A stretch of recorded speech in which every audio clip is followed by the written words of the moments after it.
আমার আব্বুকে আমি তো আব্বু দেখি না, আমার আব্বু নেই, আমার আব্বু কোথায়? আমি না চোখের জল ছেড়ে বলতেছে, ও মুহাম্মদ, তুমি দুনিয়ায় আসার পূর্বেই তোমার আব্বা দুনিয়া ছেড়ে চলে গিয়েছে। তখন নবী মুহাম্মদ রাসূলুল্লাহ সাল্লাল্লাহু আলাইহি সাল্লাম বললেন, ও আমার আম্মা জান, আমার আব্বার কবরটা দেখান, আমার আব্বাকে কোন জায়গায় দাফন করা হয়েছে সেই কবরটা দেখান। আমি কবরটা দেখে আমার মনটাকে শান্তি দিব, আমার চোখটাকে শীতল করব। বিশ্বনবীকে নিয়ে তার আম্মা জান কবরে দেখানোর জন্য চলে গেল। কবর দেখাইতে নিয়ে যাওয়ার পর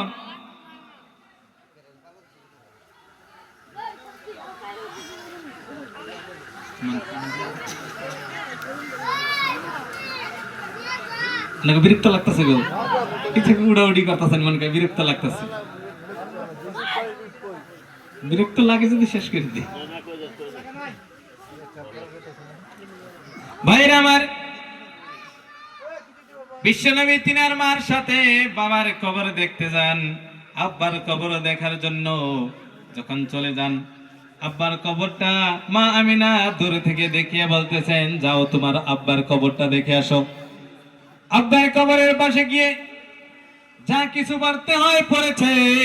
আব্বার কবরটা দিল ভরে দেখার পর যখন মক্কার দিকে ফির রওনা হয়েছে, মাঝপথে আবার আম্মা জান আমিনারও দুনিয়া ছেড়ে চলে যাইতে হয়। তখন আমার বিশ্বনবী বাবাও হারালো, মাও হারালো, এতিম অবস্থায় দুনিয়ায় চলাফেরা করা শুরু করে দেয়। এতিম অবস্থায় মক্কাতে চলে আসে। ও আমার ভাইরা, বলা তো সহজ, বাবা চলে গিয়েছে, বাবার কবর দেখতে গিয়ে আম্মা জান দুনিয়া ছেড়ে চলে যায়। যখন আব্বাকেও হারায়, আম্মাকেও হারায়, অসহায় অবস্থায় যখন মক্কায় ঘোরাফেরা করে, তার জন্য কেউ নাই, তার না বাবা রয়েছে, তার মা রয়েছে, এতিম অবস্থায় যখন চলাফেরা করে, তখন তার জন্য আল্লাহ রাব্বুল আলামিন তার সারা চাচা আবু তালিবকে নিয়োগ করে দেয়, তোমার ভাতিজাকে তুমি লালন পালন করবা। সেই কথা আল্লাহ রাব্বুল আলামিন বললেন, আলাম ইয়াজিদকা ইয়াতীমান ফাআওয়া। ও আমার হাবিব, আপনাকে আমি ইতিম অবস্থায় পেয়েছিলাম, আবার আপনাকে আমি ঠিকানা দিয়েছি, আপনাকে আশ্রয়স্থল দিয়েছি, আপনাকে থাকার জন্য জায়গা করে দিয়েছি, আপনাকে লালন পালন করার জন্য আপনার চাচার দিলের ভিতরে আপনার মহব্বত ঢেলে দিয়েছি। আলী রাদিয়াল্লাহু তাআলা আনহুর বাবা আবু তালিব হুজুর সাল্লাল্লাহু আলাইহি সাল্লামকে যতটুকু মহব্বত করতেন, নিজের সন্তানকে অত মহব্বত করতেন না।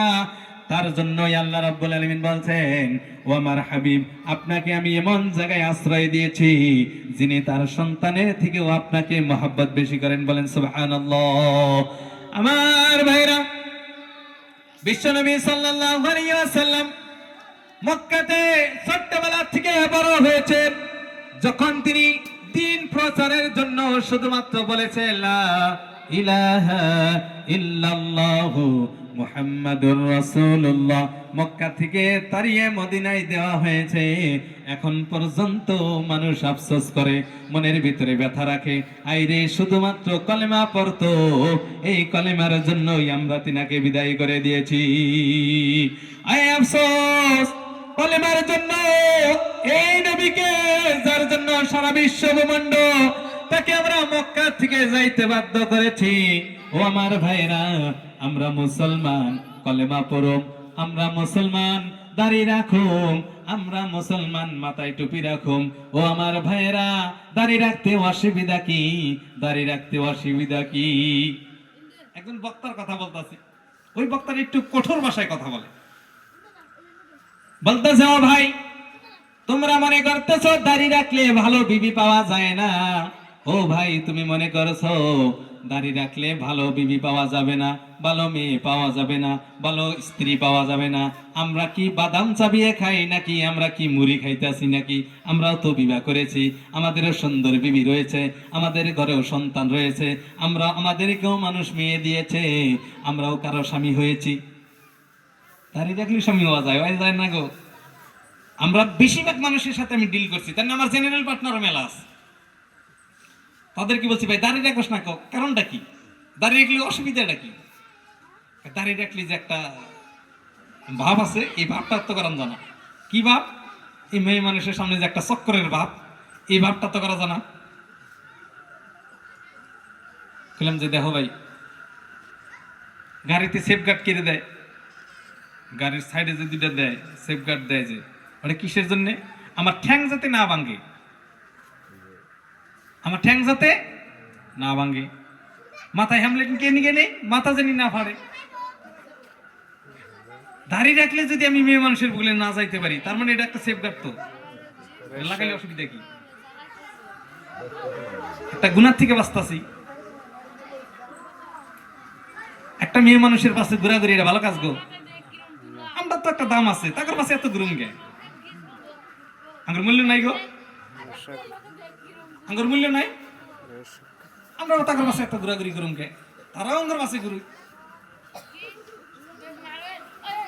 তাদের পাশে ঘুরতে ঘুরতে সারা জীবনটাই নষ্ট করে দিই, আমাদের জীবন বেকার করে দিই।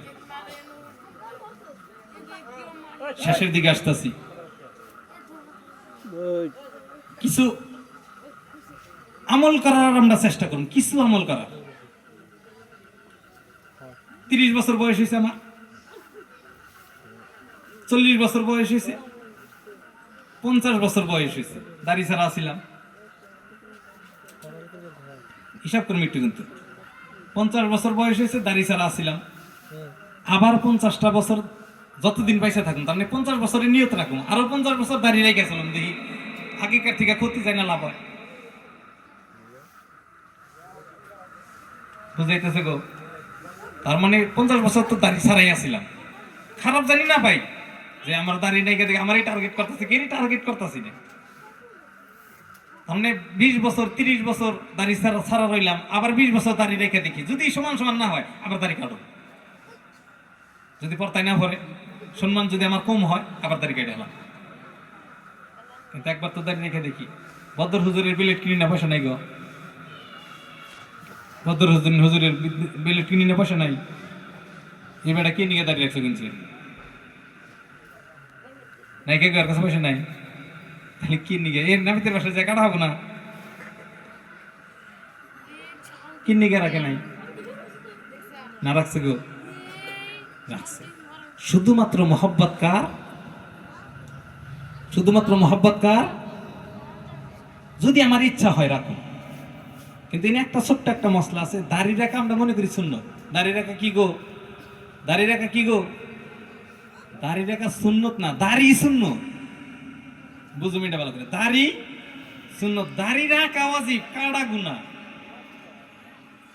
দাড়িটা সুন্নত, দাড়ি রাখা ওয়াজিব। এজন্য আমরা দাড়িটা রাখার চেষ্টা করব, মাথায় টুপি রাখার চেষ্টা করুন। যদি আজকে সারা আসামের মুসলমান খালি যদি টুপি মাথায় রাখতো, গুয়াহাটিতে ওর আগে মুসলমানই দেন, এত বিরোধী করতো না। আমরা আবার গর্ব করি কিছু, আমি এবার জায়গা থেকে আইলাম রে, চিনলই না আমি হিন্দু না মুসলমান। কোনা গো ধরা হেন আমি রাশে যাই এবার আসিলাম, ওরা বুঝলই না যে আমি মুসলমানই না হিন্দু। আর যুবকরা এখানে কনফিউজ, দেখবেন যে হাতে বইলে নাল হুতা, কালা হুতা, রাখি বন্ধন লাগায়। কেরা গো? মুসলমানের গুলাহান কই?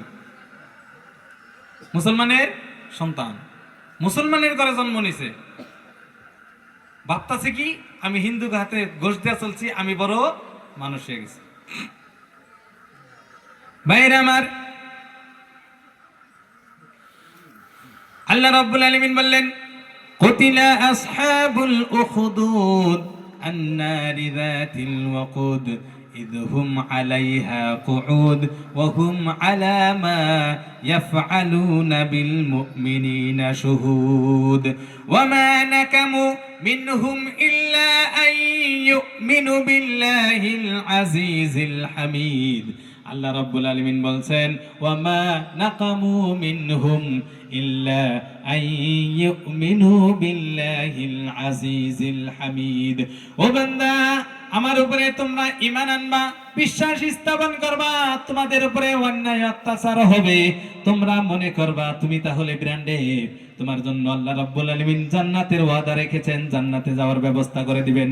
ও আমার ভাইরা, আল্লাহ রাব্বুল আলামিন বললেন কুতিলা আসহাবুল উখদুদ আন-নার যাতিল ওয়াকুদ ইযহুম আলাইহা কুউদ ওয়া হুম আলা মা ইয়াফআলুনা বিল মুমিনিনা শুহুদ।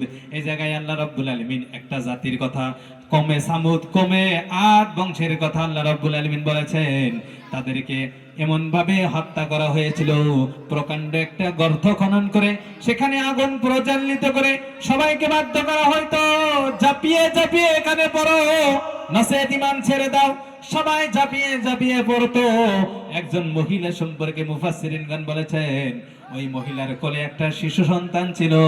ওই শিশু সন্তান নিয়ে সে ভাবতেছে আমি হয়তো ইসলাম ছেড়ে দিব, অথবা আমি ইসলাম কবুল করেছি, আগুনে ঝাঁপিয়ে পড়ব।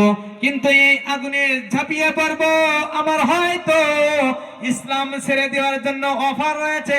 ইসলাম ছেড়ে দিলে আমার আগুনে ঝাঁপাইতে পারবে না, আর যদি ইসলাম ছেড়ে না দেই আগুনে ঝাঁপিয়ে পড়তে হবে। কিন্তু এই শিশু বাচ্চাটার কি দোষ?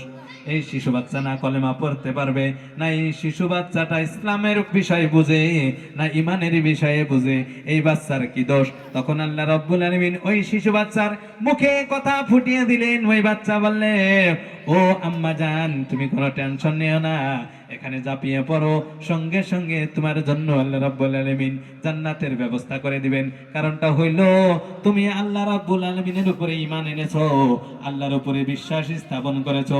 আল্লাহ রাব্বুল আলামিন তোমাকে ঘোষণা শুনিয়ে দিবেন, ও আমার বান্দি তুমি আসো, জান্নাতে চলে যাবা। তোমাকে যদি ঈমানের জন্য হত্যা করা হয়, তোমাকে যদি ঈমানের জন্য দুনিয়া থেকে বিদায় করে দেওয়া হয়, দুনিয়া থেকে চলে আসো, তোমার জন্য জান্নাতের ব্যবস্থা করা হবে। সুবহানাল্লাহ।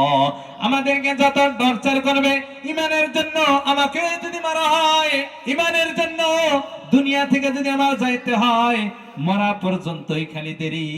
কবরে যাওয়ার সঙ্গে সঙ্গে আল্লাহ রাব্বুল আলামিন বলবেন এর জন্য জান্নাতের বিছানা লাগিয়ে দাও, এর জন্য জান্নাতের হাওয়া প্রবাহিত করে দাও, একে এমন ঘুম ঘুমিয়ে দাও যেমন একজন নব দাম্পত্য শুয়ে থাকে, তাদেরকে উঠানের মতো কেউ থাকে না। ও আমারে ভাইরা, আল্লাহ রাব্বুল আলামিন বলবেন ও বান্দা তুমি আমার কথা শুনে আসো, আমি যে জায়গায় তোমার জীবনটাকে ব্যয় করতে বলেছি তুমি সেই জায়গায় তোমার জীবনটাকে ব্যয় করে দুনিয়া ছেড়ে চলে আসো। তোমার জন্য আমি জান্নাতের ব্যবস্থা করে দিয়েছি, তোমার জন্য আমি জান্নাতের খুশখবরি রেখে দিয়েছি। আল্লাহ রাব্বুল আলামিন সেই কথাটা বললেন, ইন্নাল্লাযীনা আমানু ওয়া আমিলুস সলিহাতি কানাত লাহুম জান্নাতুল ফিরদাউসি নুজুলা। ও বান্দা তুমি ঈমান আনো, তুমি নেক আমল করো, তুমি মারা যাওয়ার সাথে সাথে তোমারে আমি জান্নাতুল ফিরদাউসের মেহমান বানাবো। তোমাকে এমন ঘরের ইনভাইট করব, এমন ঘরের মেহমান বানাবো, এমন ঘরের অতিথি বানাবো যে ঘরটা সারা বিশ্বর থেকে দামি, যে ঘরটা সারা বিশ্ব যদি 10 বার বিক্রি নয়, 20 বার বিক্রি নয়, 100 বার বিক্রি করলেও ওই ঘর কিনা সম্ভব হবে না।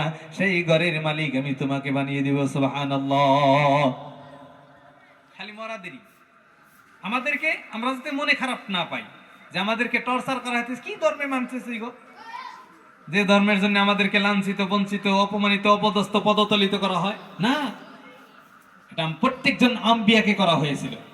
বিশ্বনবী মুহাম্মদ রাসূলুল্লাহ ঈমানের জন্য তাইফে গিয়ে যখন বলেছে লা ইলাহা ইল্লাল্লাহ পড়ো, সবাই তাকে পাথর মেরেছে, সবাই তাকে ক্ষতবিক্ষত করে দিয়েছে।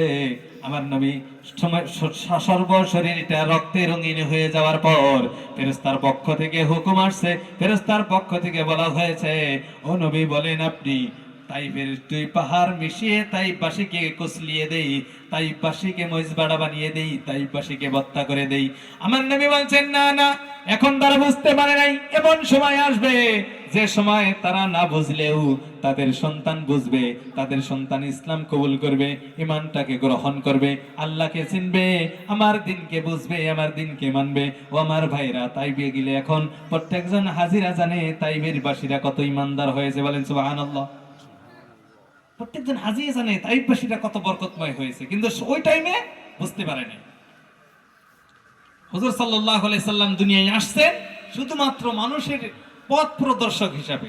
আল্লাহ রাব্বুল আলামিন বললেন ও আমার হাবিব, আপনার সম্পর্কে যখন উম্মে জামিল অপপ্রচার চালায় মুহাম্মদকে মুহাম্মাদের রব ছেড়ে দিয়েছে, আমি আপনাকে ছেড়ে দেই নাই। ওয়া রাফা'না লাকা যিকরাক, আপনার নামটাকে আমি উচ্চ মর্যাদা সম্পন্ন করেছি,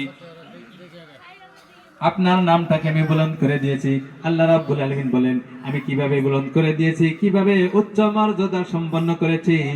আল্লাহ রাব্বুল আলামিন সেই কথাও বললেন যখন বান্দা বলবে আলহামদুলিল্লাহি রাব্বিল আলামিন, সবাই বলেন আলহামদুলিল্লাহি রাব্বিল আলামিন। এই জায়গায় আলহামদুলিল্লাহি রাব্বিল আলামিন। আবার দেখবেন ওয়ামা আরসালনাকা ইল্লা রাহমাতাল লিল আলামিন, রাহমাতাল লিল আলামিন, রাব্বিল আলামিন, রাহমাতাল লিল আলামিন। আবার ফিরে আল্লাহ রাব্বুল আলামিন বলছেন ও আমার হাবিব, আপনার উপরে যে কিতাবটা অবতীর্ণ করেছি সেদিকে আপনি লক্ষ্য করেন, ইন হুয়া ইল্লা যিকরুল লিল আলামিন। তিন জায়গায় আলামিন বলা হয়েছে। আল্লাহ রাব্বুল আলামিন বললেন ও আমার বান্দারা, যে জায়গায় তুমি আমার নাম নিবা সে জায়গায় আমার হাবিবের নাম নাও। আমার রুবুবিয়্যাত যে জায়গায় রয়েছে, আমার রব যে জায়গায় রয়েছে, আমার পাওয়ার যত জায়গায় রয়েছে, মুহাম্মাদের রহমত তত জায়গায় রয়েছে, মুহাম্মদকে তত জায়গায় রাহমাতুল লিল আলামিন বানানো হয়েছে। তার উপরে যে কিতাব দেওয়া হয়েছে সেই কিতাবটাও মানুষের জন্য নসিহত নামা করে পাঠানো হয়েছে। বলেন সুবহানাল্লাহ। আল্লাহর রব, আল্লাহর রুবুবিয়্যাত, আল্লাহর পাওয়ার যত জায়গায় আছে, মুহাম্মাদের রহমত তত জায়গায় আল্লাহ রাব্বুল আলামিন দিয়েছেন। তার সাথে সাথে তার কোরআনটাকেও নসিহত হিসেবে বানিয়ে পাঠিয়ে দিয়েছেন। সুবহানাল্লাহ। ও আমার ভাইরা, আল্লাহ রাব্বুল আলামিন প্রত্যেকজন বান্দাকে ঘোষণা করে শুনাইতেছেন ও আমার বান্দারা, উবুদুল্লাহা ওয়ালা তুশরিকু বিহি শাইআ ওয়া বিল ওয়ালিদাইনি ইহসানা। ও বান্দা, উবুদুর রহমান, উবুদুল্লাহ। আল্লাহ রাব্বুল আলামিন বলছেন তুমি আল্লাহর ইবাদত করো, রহমানের ইবাদত করো। ওয়ালা তুশরিকু বিহি শাইআ, আল্লাহর সাথে কাউকে শরীক করিও না। ওয়াবিল ওয়ালিদাইনি ইহসানা, বাবা মার সাথে সৎ ব্যবহার করবা, বাবা মার সাথে ভালো ব্যবহার করবা। বাবা মার সাথে তুমি এমন কথা বলবা যে কথাই বাবা মা অসন্তুষ্ট না হয়, সেই কথা আল্লাহ রাব্বুল আলামিন কোরআন শরীফের মধ্যে অপর জায়গায় বললেন ও আমার বান্দারা শুনো, وَقَضَى رَبُّكَ أَلَّا تَعْبُدُوا إِلَّا إِيَّاهُ وَبِالْوَالِدَيْنِ إِحْسَانًا إِمَّا يَبْلُغَنَّ عِندَكَ الْكِبَرَ أَحَدُهُمَا أَوْ كِلَاهُمَا فَلَا تَقُل لَّهُمَا أُفٍّ وَلَا تَنْهَرْهُمَا وَقُل لَّهُمَا قَوْلًا كَرِيمًا وَاخْفِضْ لَهُمَا جناح الذل من الرحمة। সবাই বলেন وقل رب ارحمهما كما ربياني صغيرا، رب ارحمهما كما ربياني صغيرا। আল্লাহ রাব্বুল আলামিন বললেন ওরে বান্দা,